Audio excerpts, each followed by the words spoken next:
Ini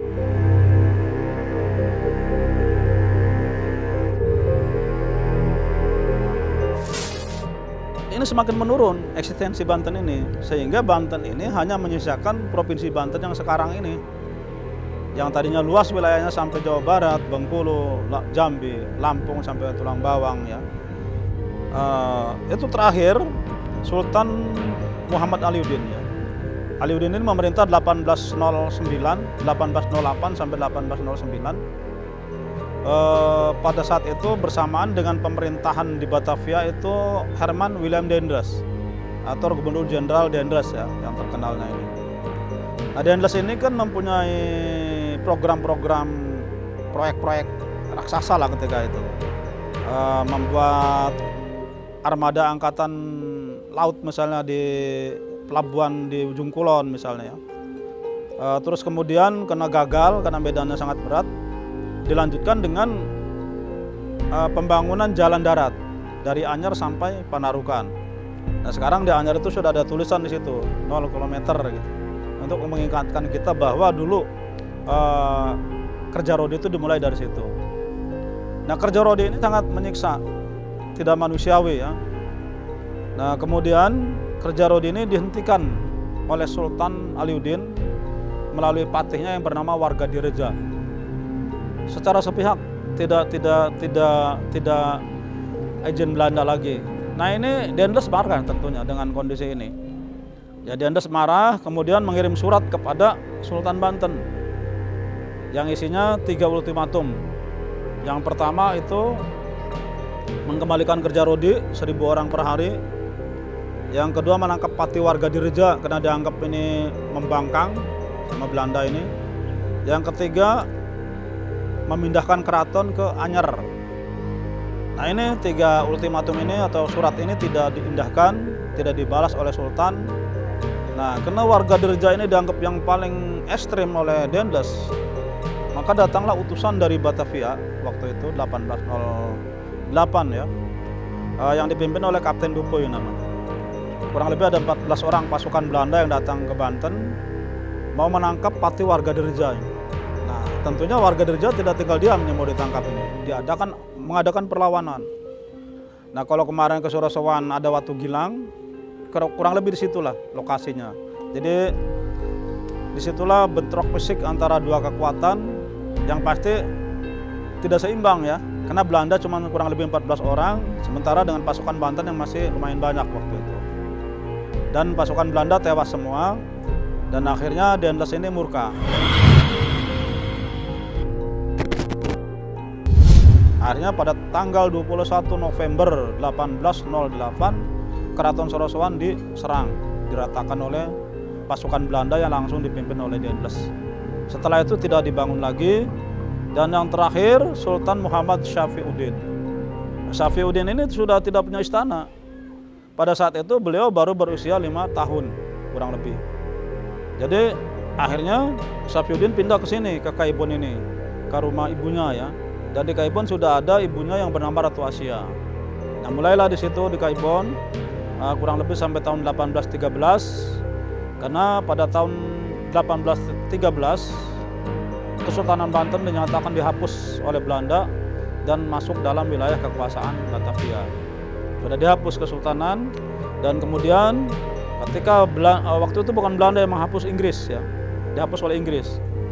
Begitu Belanda kuat lagi sekitar tahun 1816, Belanda membagi-bagi wilayah Kesultanan Banten menjadi 4 wilayah kadipaten ya, atau kabupaten kalau sekarang. Dan Kaibon ini masih berlangsung pada masa pemerintahan Bupati Banten Lor pertama yang dipimpin oleh Arya Adi Santika namanya. Dari tahun 1816 sampai tahun 1828 sampai wafat nih beliau.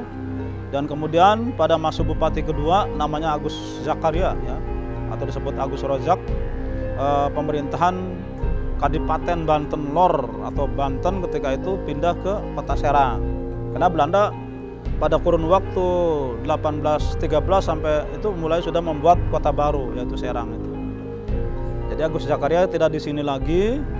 Dan kemudian pada tahun 1832 Keraton Kaibon ini dibongkar oleh Belanda. Bersamaan dengan itu juga sultannya ditangkap diasingkan atau dibuang ke Surabaya di Batu Putih.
Assalamualaikum warahmatullahi wabarakatuh. Selamat datang di Jurnal Intan Indigo. Mugi sedaya tansah pinaringan rahayu sagung dumadi. Nah, sahabat Jurnal Intan Indigo, saat ini saya masih ada di Banten dan masih ditemenin sama Kak Kevin ya Kak ya. Kita muter-muter Banten nih Kak. Nah, saat ini kita ada di Keraton Kaibon. Keraton Kaibon ini adalah keraton kedua di Banten setelah Keraton Surosoan. Nah, kenapa disebut Keraton Kaibon? Itu karena Kaibon sendiri itu berarti keibuan. Nah, itu ada ceritanya tuh Kak. Keraton Kaibon ini berdirinya sekitar tahun 1815. Nah, sangkut pautnya sama disebutnya keibuan, Keraton Keibuan itu tadi karena dulunya di sini tempat kediaman Sultan Syafiuddin. Nah, saat Sultan Syafiuddin itu wafat, itu diserahkan tahtanya harusnya ke putranya. Tapi saat itu putranya masih usia 5 tahun gitu Kak. Tapi kan nggak mungkin kan 5 tahun kayak gitu, terlalu kecil. Makanya diwakili oleh ibunya, namanya Ratu Aisyah. Itu kenapa tempat ini sering disebutnya Keraton Kaibon atau keibuan gitu. Nah, dari tempat ini Kak Kevin pernah dengar cerita apa atau mitos apa enggak dari mungkin nonton TV atau baca-baca gitu? Kalau kemarin baru nonton TV itu katanya di sini sih ada penjaganya, kayak ada mitosnya sih, ada kayak macan putih ya kalau nggak salah. Iya sih, cuma tahu itu aja. Oh itu, iya kebetulan Tain sebelum ini 2014 ke sini itu memang ditemuin sama macan putih, sosok macan putih. Kalau yang nemuin Tain itu ada 2 Kak. Tapi Kak Kevin jangan ngebayangin macan putih yang asli. Tapi ini macan kan karena memang perwujudan ya Kak, itu lebih besar. Jadi kalau bisa dibayangkan, walaupun namanya macan, tapi besarnya kayak ibaratnya kayak gajah Kak, sebesar itu gitu. Tapi warnanya putih. Dan di sini ada 2 yang Tain lihat. Itu biasanya kan kita tadi kan masih siang ya udah di sini. Itu Tain gini karena rame pengunjung ya. Jadi macan putih ini tuh kayak belum nampak gitu, belum nampak. Nah, jadi kebiasaannya jam-jam segini nih Kak, jam peralihan mau maghrib sampai malam itu macan putihnya itu biasanya muncul. Dan itu memang di setiap kerajaan itu biasanya ada penjaganya Kak. Jadi macan putih ini hanya perwujudan, bukan macan asli. Dan itu biasanya berfungsi sebagai penjaga di tempat tersebut. Karena kenapa dijaga sama sosok seperti itu? Karena si macan putih ini kasih informasi sama ini kalau mereka ini itu sudah menjaga jauh sebelum zaman ini. Jadi dari zaman masih Kesultanan yang pertama, dari adanya kerajaan ini itu mereka sudah berjaga. Tahu nggak kenapa kok mesti dijaga? Kira-kira kenapa tuh? Kalau itu sih kurang tahu sih aku. Kalau menurut Kak Kevin sendiri, jadi ini argumennya Kak Kevin. Kalau menurut aku sih karena ini bangunan yang gede ya, terus orang-orang dulu kan punya kepercayaannya sendiri-sendiri. Mungkin dengan itu kepercayaan ada pendampingnya dia untuk jagain dia kan. Kita kan juga sebagai manusia kan punya pendampingnya masing-masing gitu kan. Mungkin dia juga ada pendampingnya dan itu pendampingnya jagain tempat ini sampai sekarang. Itu menurut Kak Kevin ya. Jadi karena kalau menurut versinya Tein itu kenapa di setiap kerajaan dimanapun, nggak hanya di sini, nggak hanya di Banten, itu kenapa rata-rata ada yang menjaga dan biasanya perwujudan. Kebanyakan memang binatang, terus biasanya juga macan gitu, tapi ada macam-macam, nggak hanya macan putih. Nah itu biasanya memang menjaga untuk agar tempat itu tuh tetap terjaga kemurniannya walaupun sudah tidak menjadi kerajaan lagi, tapi di dimensi lain itu masih ininya apa energinya itu masih energi kerajaan. Jadi mereka menjaga, mereka tahu mana orang yang berniatan negatif dan mana orang yang berniatan positif gitu, dan mereka punya tugas masing-masing gitu. Dan kadang Kak, itu mereka juga tidak hanya menjaga kemurniannya aja, tapi menjaga, kadang itu Tein nggak nyebut di tempat ini ya, tapi kadang mereka menjaga karena ada pusaka yang tersimpan gitu, agar tidak disalahgunakan, ditarik-tarik sama orang yang memang bertujuan negatif gitu Kak. Nah mungkin aku pengen ngajakin Kak Kevin ke sudut yang lain yang dulunya itu tempat tinggalnya Sultan Syafiuddin beserta ibunya. Yuk kita ke sana ya Kak.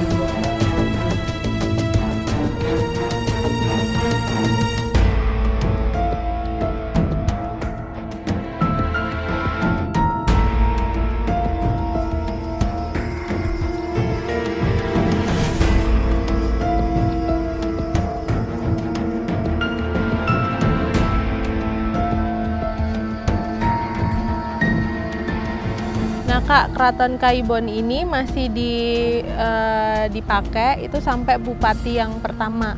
Setelah itu Keraton Kaibon ini dihancurkan sama Hindia Belanda. Nah, tapi yang terjadi sebagian struktur bangunan ini kan habis banget nih Kak. Kamu lihat di sekitaran itu sebagian struktur bangunan itu diambil-ambilin sama Belanda gitu, dibawa ke Serang untuk membangun pemerintahan Belanda di sana gitu. Nah, sejak saat itu juga dihapuskan itu sultanan, jadinya jadilah sekarang ini jadi kayak situs sejarah aja gitu, tidak difungsikan sebagai apa-apa. Nah, ngomong-ngomong ini kan udah mau masuk maghrib nih Kak. Itu biasanya bebarengan dengan tutupnya tempat ini itu si macan putih itu tadi biasanya tuh muterin tuh Kak, muterin area sini kayak yang ngelihat suasana untuk mengamankan kayak gitu. Nah, rasa-rasanya cuman perlu diundang dikit sih, tapi mereka udah mendekat, maksudnya udah dekat dari tempat ini, walaupun belum kelihatan ada di mana, tapi rasa-rasanya udah deket. Nah Kak Kevin pengen nggak ngerasain energinya dari salah satu dari mereka? Pengen sih. Bener? Mau.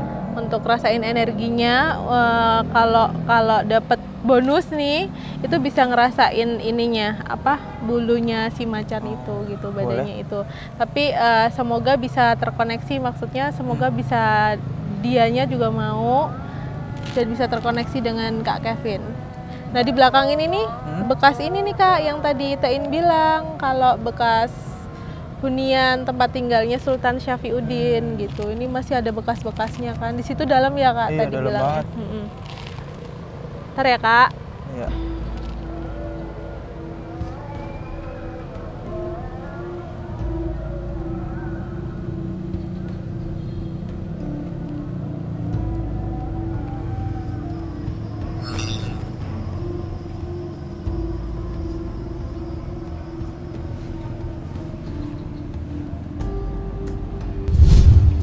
Ini Kak, ikutin aja ya. Tanganmu kanan sama kiri, dalam hati kamu tanya sekarang kanan apa kiri? Apa ya? Oh. Dalam hati kamu sereknya kanan atau kiri? Kanan. Kanan. Oke. Kayak ada ini ya, suara di rumput jejak kaki. Kedengeran dia. Nggak ada kucing kan Kak? Tain panggil soalnya, karena ini udah waktu dia. Kayak yang Kak Kevin lihat di sekitaran kan udah nggak ada orang. Kayak yang sebelumnya, Kak Kevin tutup mata, tarik nafas panjang 3 kali, buang lewat mulut. Dalam hati Kak Kevin nembung, hanya ingin merasakan energinya untuk bisa merasakan bentuknya, ya, merasakan salah satu bagian tubuhnya, ya Kak.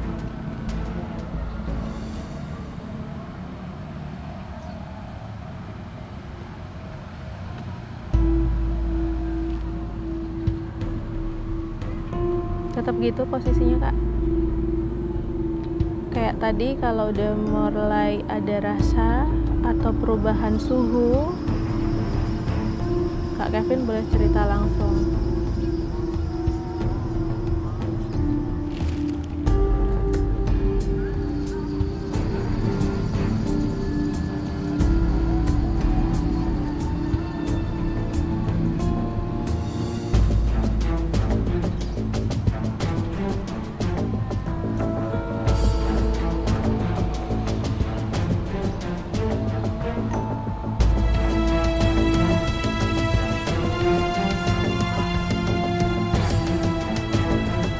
Ada perubahan suhu Kak?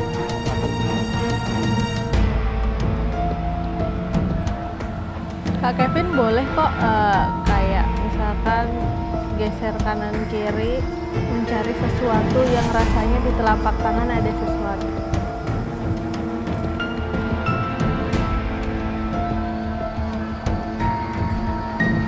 Boleh kayak kamu memegang sesuatu ke kanan ke kiri, rasain.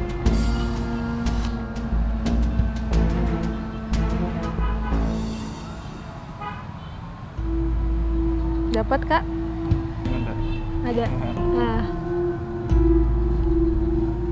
kalau masih penasaran boleh kamu gerakin tangan kamu sesuai hati kamu tergerak ke arah mana.